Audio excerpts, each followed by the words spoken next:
नमस्कार, आप देख रहे हैं गुड न्यूज टुडे। शाम के 7 बज चुके हैं। 7 सवाल लेकर हम हाजिर हैं। मैं हूं अनंत भट्ट। पहले उमेश पाल और उसके बाद अतीक और अशरफ हत्याकांड की पहेली पूरी तरह से अब तक नहीं सुलझ पाई है। उमेश पाल हत्याकांड के अधिकतर किरदार मारे जा चुके हैं, लेकिन इस पूरे मामले की अहम कड़ी अब तक गायब है। लिहाजा कई महत्वपूर्ण सवालों के जवाब अब भी नहीं मिल सके हैं। ऐसे में हमारे आज के 7 सवाल शाइस्ता और अतीक हत्याकांड की जांच से जुड़े पहलुओं पर ही केंद्रित हैं। और नजर डाल लेते हैं हमारे आज के पहले सवाल पर। और सवाल है, अतीक की पत्नी शाइस्ता को कौन छुपा रहा है? आपको बताएं कि अतीक अहमद की राजदार और उसकी अनुपस्थिति में पूरे गैंग का कामकाज संभालने वाली शाइस्ता पुलिस की लगातार दबिश के बाद भी अपनी गर्दन को पुलिस के पंजे से बचाने में कामयाब रही है। पुलिस जोर शोर से उसकी तलाश कर रही है, लेकिन पुलिस को अब तक सफलता नहीं मिल पाई है।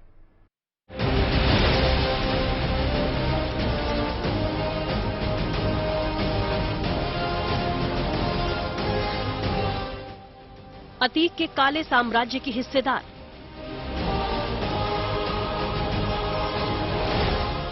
उमेश पाल हत्याकांड की अहम किरदार,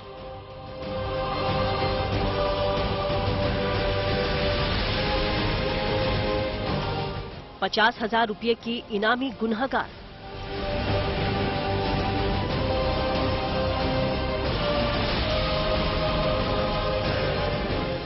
पुलिस की गिरफ्त से अब तक फरार।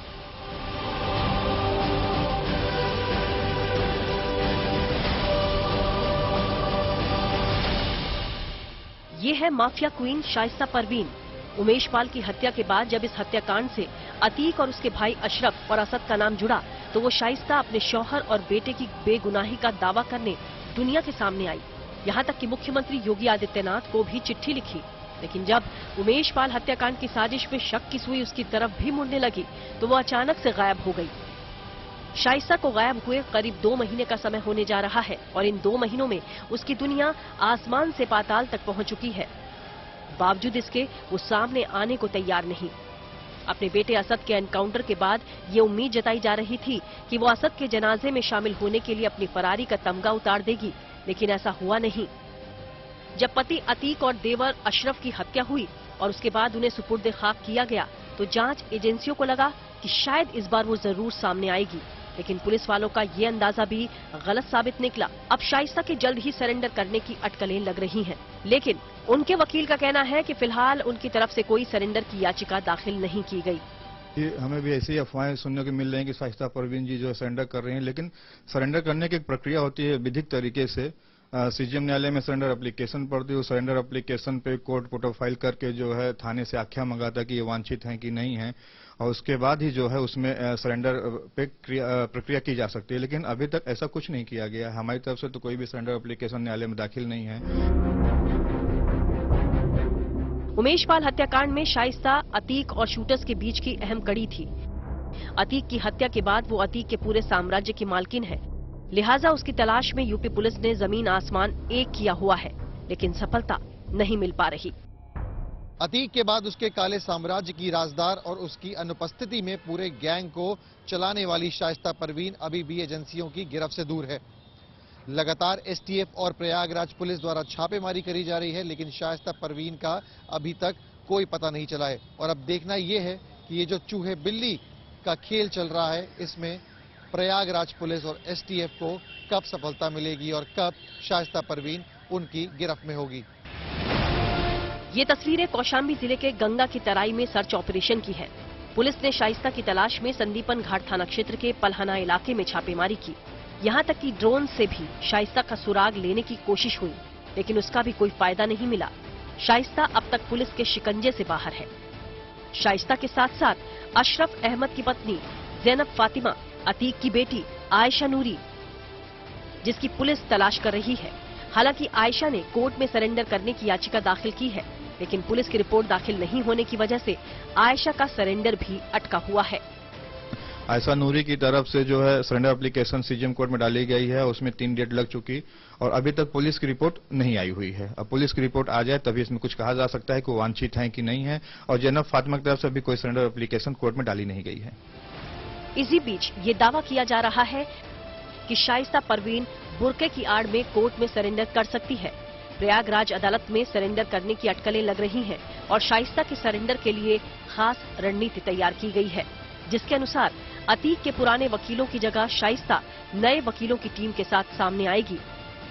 लेकिन पुलिस शाइस्ता के सरेंडर से पहले उसे अरेस्ट करना चाहती है, इसलिए उसने चारों तरफ जाल फैला दिया है और शाइस्ता की तलाश में चप्पे चप्पे को खंगाला जा रहा है। प्रयागराज से संतोष शर्मा के साथ लखनऊ से Shilpi Sen, good news today. Prayagraj police Umesh Pal हत्याकांड के अपराधियों को ही दबोचने में जुटी थी कि शहर में एक और सनसनीखेज हत्याकांड हो गया।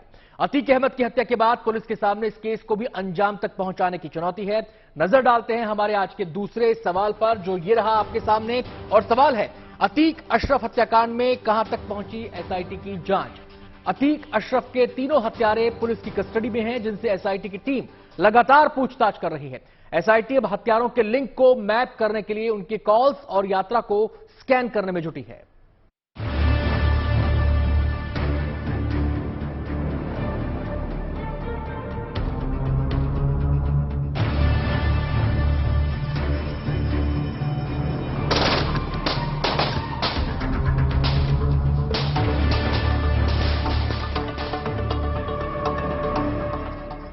अतीक और अशरफ को 3 लड़कों ने बिना किसी बड़े मकसद के क्यों मारा? इस राज का पता लगाने में यूपी पुलिस को एड़ी चोटी का जोर लगाना पड़ रहा है।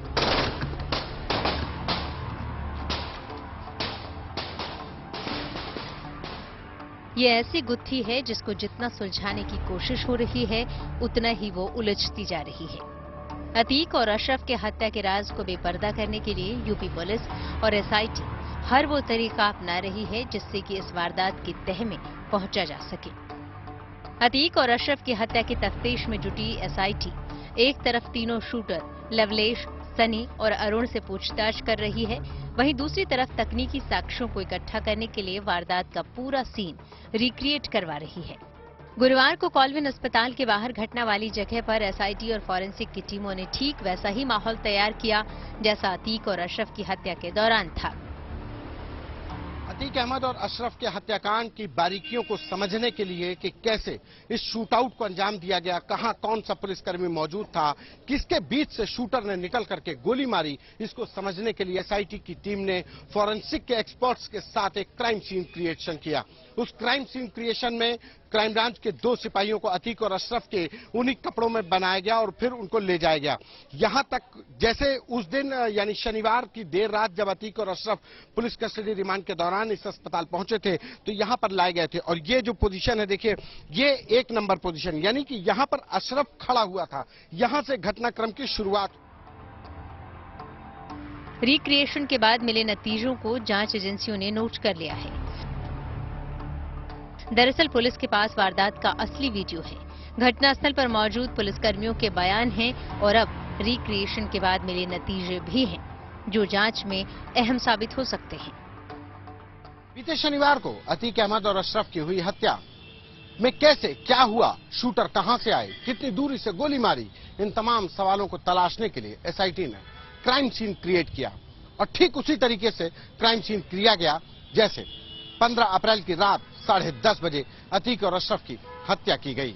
लेकिन इस पूरे घटनाक्रम को समझने के लिए एसआईटी ने जो क्राइम सीन क्रिएट किया और जो मौके के वीडियो फुटेज मिले हैं, उनको मिक्स करने के बाद, उनको देखने के बाद पुलिस अभी भी घटनाक्रम के सारे तारों को जोड़ने की कोशिश में लगी है। एसआईटी के सामने इन सबको मिलाकर क्राइम थ्योरी को किसी मुकाम तक ले जाने की तैयारी है। इस बीच एसआईटी तीनों शूटर्स से मिली जानकारी को वैज्ञानिक आधार पर परखने की कोशिश की जा रही है। एसआईटी अतीक अशरफ के हत्यारों के लिंक को मैप करने के लिए तीनों के फोन कॉल्स और यात्रा को स्कैन करने में लगी है। जांच में खुलासा हुआ है कि लवलेश, सनी और अरुण 12 अप्रैल को प्रयागराज पहुंचकर स्टेशन के पास एक लॉज में रुके थे। ऐसे में एसआईटी 12 अप्रैल से 15 अप्रैल के बीच प्रयागराज में फ्लाइट और यात्रा के अन्य माध्यमों से आने और जाने वालों की जांच कर रही है। इस अवधि के दौरान प्रयागराज में किए गए सभी फोन कॉल्स को भी स्कैन किया जा रहा है, विशेष रूप से शाहगंज में जहां कॉलविन अस्पताल के बाहर हत्याएं हुई। पुलिस का मकसद ये पता लगाना है कि तीनों का शहर में आने से पहले किस किस के साथ संपर्क था। शूटर्स के इस दावे की भी पड़ताल हो रही है कि इन्होंने प्रयागराज पहुंचने के बाद मोबाइल फोन का इस्तेमाल किया था या नहीं। शूटर्स से पूछताछ में पता चला है कि इन तीनों ने पहले ही अस्पताल परिसर का मुआयना कर लिया था और अतीक पर अटैक के लिए इसे सबसे सुरक्षित साइट माना था। आरोपियों ने पूछताछ में ये भी खुलासा किया है कि वो पहले 14 अप्रैल को ही अतीक पर हमला करना चाहते थे, लेकिन पुलिस के अलर्ट रहने की वजह से उनका प्लान फेल हो गया था। एसआईटी अब इन खुलासों को परिस्थितिजन्य साक्ष्यों के माध्यम से परखने में जुटी है। प्रयागराज से संतोष शर्मा के साथ लखनऊ से Shilpi Sen, good news today. Atiq Ashraf के तीनों हत्यारों को बेहद कड़ी सुरक्षा के बीच अदालत में पेश किया जा रहा है। इतना ही नहीं, उनके आसपास भी सुरक्षा घेरा मजबूत कर दिया गया है। ऐसे में हमारा तीसरा सवाल ये रहा आपके सामने, और सवाल है, क्या अतीक अशरफ के हत्यारों पर भी हमले का खतरा है? दरअसल पुलिस को खुफिया सूत्रों से पता चला है कि अतीक के हत्यारों को भी खतरा है और उन पर कभी भी जानलेवा हमला किया जा सकता है। ज्यादा जानकारी दे रही है हमारी संवाददाता शिल्पी सेन। मामला संवेदनशील है और इसलिए अब कोई चूक सरकार नहीं करना चाहती, इसलिए हत्यारों को कड़ी सुरक्षा में रखा गया है और इसके साथ ही साथ उनको कड़ी सुरक्षा में ही कोर्ट में भी पेश किया गया, क्योंकि ये बात भी तय है कि कट्टरपंथियों के निशाने पर वो हो सकते हैं। यूं तो अतीक के गैंग की अब कमर टूट चुकी है, लेकिन उसके बावजूद उनके भी निशाने पर हो सकता है कि ये हत्यारे हों, इसलिए इनकी कड़ी सुरक्षा अब सरकार और पुलिस कर रही है। अतीक के बेटे असद के मोबाइल फोन की जांच में एक चौंकाने वाला खुलासा हुआ है। असद के फोन से खुलासा हुआ है कि उमेश पाल हत्याकांड में उमेश की तस्वीर असद को अतीक के वकील हनीफ ने भेजी थी। इसके बाद असद ने उसी तस्वीर को बाकी के शूटर्स को फॉरवर्ड किया था। ऐसे में हमारा चौथा सवाल अब आपके सामने आ रहा है, और सवाल है, असद के फोन की जांच में क्या खुलासा हुआ है? इसके बारे में ज्यादा जानकारी दे रहे हैं हमारे संवाददाता संतोष कुमार। यूपीएसटीएफ ने उमेश पाल हत्याकांड में शामिल शूटर और अतीक अहमद के बेटे असद का झांसी में एनकाउंटर किया। उसके मोबाइल की जांच की गई तो कई राज सामने आए। उसमें सबसे बड़ा खुलासा इस बात का हुआ कि उमेश पाल अपहरण कांड में आजीवन कारावास की सजा काट रहे वकील खान सौलत हनीफ ने उमेश पाल की हत्या से 4 दिन पहले उमेश पाल की 10 तस्वीरें असद को भेजी थी। असद के मोबाइल फोन में खान सौलत हनीफ का नंबर सौलत चच्चा के नाम से सेव था और उमेश पाल की हत्या से पहले खान सौलत हनीफ ने उमेश पाल की तस्वीरें भेजी थी। माना जा रहा है कि यही तस्वीरें शूटरों को मुहैया कराई गई थी और जिसके बाद 24 फरवरी की शाम उमेश पाल को मौत के घाट उतारा गया था। अतीक ने अपराध की नींव पर एक विशाल साम्राज्य खड़ा किया, लेकिन अतीक की मौत के बाद यह साम्राज्य बिखरने के कगार पर है। अतीक के दोनों बेटे जेल में, 2 छोटे बेटे बाल सुधार गृह में और अतीक की पत्नी शाइस्ता फरार है। अतीक के गैंग में ऐसा कोई नहीं बचा जो अतीक की विरासत को संभालने का दावा कर सके। नजर डाल लेते हैं हमारे आज के 5वें सवाल पर, और हमारा सवाल है, अतीक के खात्मे के बाद खौफ में है क्या उसका गैंग? आपको बता दें कि अतीक की मौत के बाद उसके दोनों बेटे जेल में सहमे हुए हैं, जबकि अतीक और उसके गैंग से जुड़े 800 से ज्यादा फोन नंबर फिलहाल बंद हो गए हैं।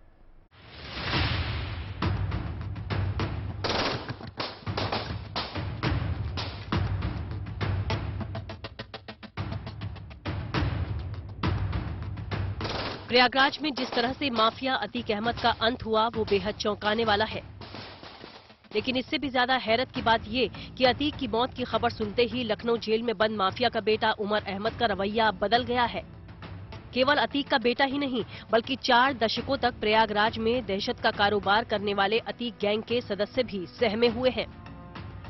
पुलिस और जांच एजेंसियों के एक्शन के आगे अब अतीक का पूरा कुनबा खौफ के साए में है। अतीक और अशरफ की हत्या की खबर जैसे ही लखनऊ जेल में बंद अतीक के बड़े बेटे उमर को पता चली, उमर अपनी बैरक में ही रोने लगा और उसने जेल के बंदी रक्षक से पूछा अतीक और अशरफ को किसने मारा है। साथ ही उसने ये भी पूछा कि क्या गोली मारने वाले पकड़े गए हैं। आखिर में उमर अहमद ने पूछा कि क्या हत्यारों का भी एनकाउंटर हो गया है। लखनऊ जेल से आई खबर के अनुसार अतीक और अशरफ की हत्या के बाद उमर बैरक में ही अचानक अपने घुटनों पर बैठ गया और ऊपर देखकर दुआ मांगने लगा। उमर के इस रवैये को देखकर सवाल उठता है कि क्या अतीक का बेटा उमर अब डर गया है?